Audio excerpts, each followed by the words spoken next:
আসসালামু আলাইকুম। সহজ উপায়ে কিভাবে বাড়িতে চিকেন রোস্ট তৈরি করব তাই আজকে আপনাদের সাথে শেয়ার করব। তার আগে ভিডিওটি যদি আমার ভালো লাগে অবশ্যই সাবস্ক্রাইব এবং লাইক দিয়ে পাশে থাকবেন। রোস্টের জন্য আমি 5 পিস চিকেন নিয়েছি। এতে সামান্য পরিমাণ লবণ দিয়ে মেখে 10 মিনিটের জন্য রেস্টে রেখে দেব। আগে থেকে পেঁয়াজ বেরেস্তা ভাজা তেলে চিকেনগুলো ভেজে নেব। হালকা ভাজতে হবে, বেশি ভাজলে শক্ত হয়ে যাবে।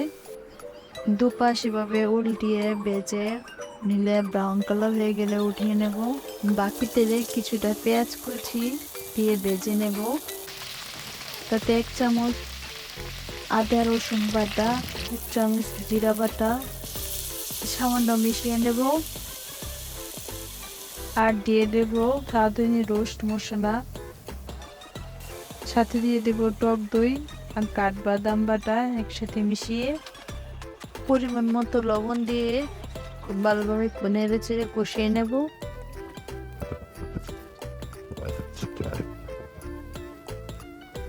তেলটা এরকম উপরে উঠে আসলে বুঝবো কষানো ভালোভাবে হয়ে গেছে।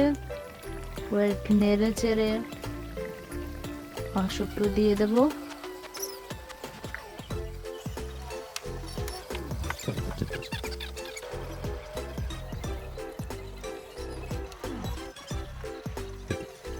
মশলার সাথে মাংসগুলো ভালো করে কষিয়ে নিয়েছি।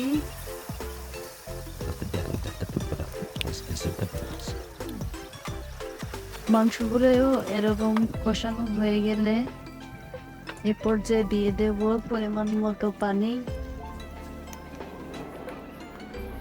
আমার কাছে রোস্ট একটু ঝুল ঝুল থাকলেই বেশি ভালো লাগে খেতে।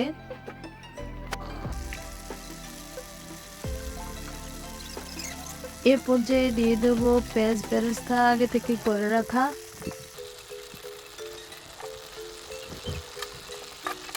দিয়ে ভালোভাবে মিশিয়ে নেব।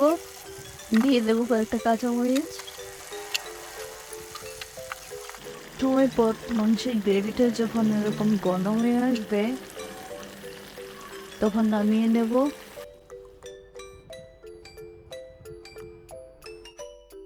চুলা থেকে নামানোর কিছুক্ষণ পর দেখুন কতটা সুন্দর হয়েছে। তৈরি এগুলো আমাদের মজাদার চিকেন রোস্ট। আল্লাহ হাফেজ।